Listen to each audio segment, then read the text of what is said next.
I got my first smart device when I was 13, and I'm now 26, so I got to experience what you guys are now, but I also saw the world before technology has completely taken over. And I feel extremely sorry for you guys. You never got to feel boredom. And you might be confused about that, but hear me out. When you have those moments of boredom, it pushed you to do interesting things. You'd find joy in life in different means, but now you go straight to the feed. You start scrolling, right? But back then, you might find joy in racing your bikes with your neighborhood friends or even running toy cars down a slope. And these were all fond childhood memories that are now becoming something that doesn't really exist. And I feel extreme sorrow for the people growing up now because you guys will never have the childhood memories many people look positively upon, right? Depending on how young you were when you started scrolling, you might not even know what it's like to have a normal attention span. They might say you have a focus problem. But I want you to know there's a high chance you aren't broken, you're just misguided. And it's not like it matters anyways, right? When I was young, we people would cheat in school, right?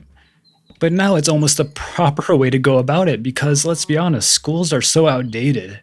They're trying to teach you things and memorize things for an old world that's not going to exist once you guys are out of it. And so I can understand the disinterest in the school you guys have. It's pointless, right? Because everything can be done with AI. And it just keeps evolving more and more. And I'm sure you guys get to experience that in lifetime. I was pre AI in school, so I don't fully know what it's like, but we did have iPads. And I know it went very quickly when people started cheating. And it's just a natural way of being. The people who get the farthest in life are the ones who use the tools to the best of their advantage, right? And so school is boring for me as well, but I feel especially bad for you because they're not actually giving you guys the tools to function in this world. And I can only imagine the social pressure you guys must feel. When I was in school, social media was a thing, but it was nothing like it is now. When I was in school, social media was more of a thing of, you had your friends and you had your family on your social media feeds. It was actually people you knew. But now it's nothing like that. And so social media has become a certain thing for you guys that's not even social anymore. And there was a point in time where, your social dynamics were a thing where people were actually engaging with each other. But I assume a lot of it nowadays is all about taking photos and content, which something I'm just going to let you in on is a real friend is someone who's there for you, someone who's present, right? And when they're always on their phone and they're always scrolling and you don't actually give each other the time of day to interact with each other, you'll never actually get to experience true friendship. And it's a very sad thing to see. And it's built that way on purpose. They've designed all these things to manipulate you, like streaks and things like that. They're trying to get you hooked on this to think that's a friendship marker or something along those lines. And I'm going to let you know a true friend will not leave you based on your social media appearance and all that. It's ridiculous. And I need you guys to know that because it might be normalized for you, but it's not normal. And something I've noticed that's more and more common is that parents, it might be your parents, it might be someone else's parents that you know, they don't actually give you or your friends the time of day. They'll throw you in front of a device because they're tired from work or anything like that. And I'm very sorry that you guys don't ever get to experience a true connection or a true relationship in your life because it's been stolen from you.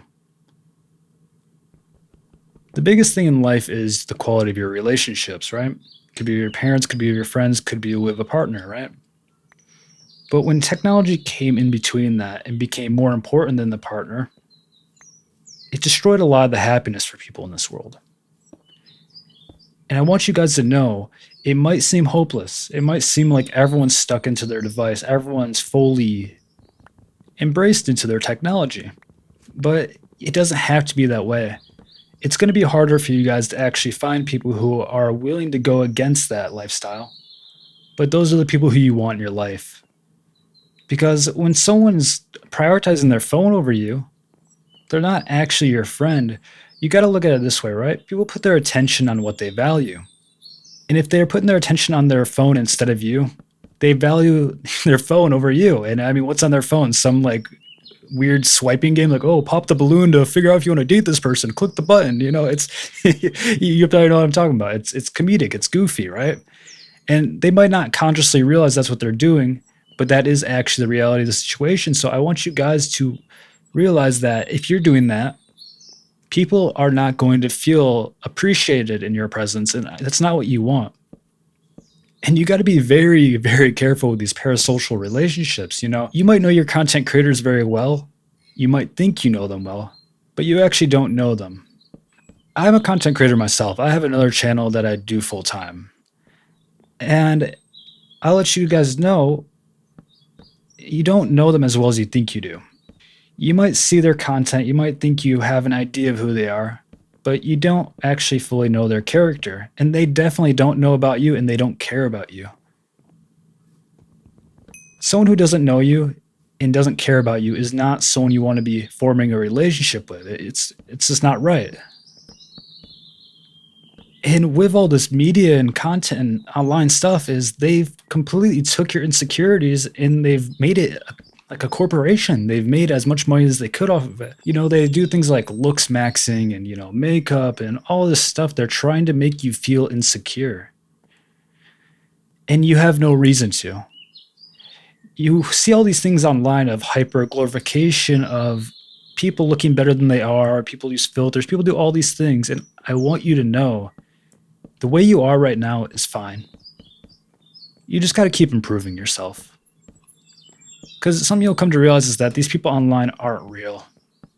They only give you the positive side of things. And the reality is the gap between you and them isn't as far as you really think. And it's mainly a show. It's not real. And I need you guys to realize what you're seeing on the internet isn't real, especially nowadays with AI and stuff. It's not real. Most stuff you see online is fake in one way or another, and you need to know this. It's really critical. And here's a really, really big secret that you need to understand. Normalization is a very dangerous thing. Things that might appear normal now are not normal, okay? This needs to be you need to realize this. It's actually very critical. Look at your rap music, talking about women in degrading ways and stuff like that. That's not normal. And being comfortable with disturbing things and uncomfortable things, it's not a strength. It's not the flex you think it is, okay? It's not good. It's called being desensitized. You got to be very careful of what you consume. You guys are completely unrestricted now, and they might have parental controls or whatever, but I know just as well as you do that they're probably not stopping anything. And so to get around them is not a good thing. I want you guys to know that the stuff you see on the internet, it's not actually safe for your mind. It's really devastating. There's this thing called novelty. Life is supposed to be a novel experience, right? Things are supposed to be new.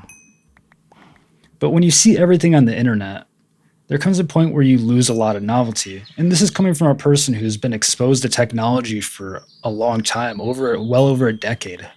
You lose a lot of novelty in life because you've seen it all online.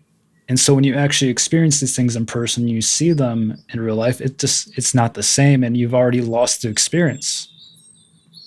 And people might say you have life easy or easier because you have all this technology at hand, right? I'm going to say the complete opposite. You guys have it harder. More distractions than ever.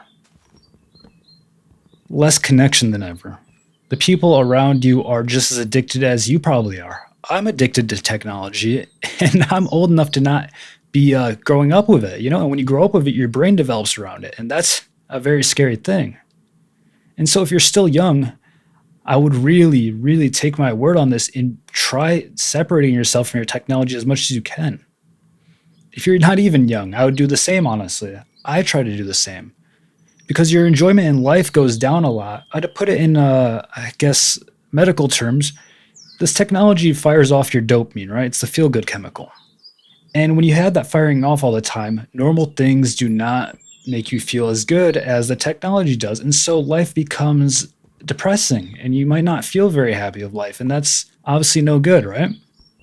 So I will say this. You were born into the most connected world ever, but it is also the loneliest world you'll ever see.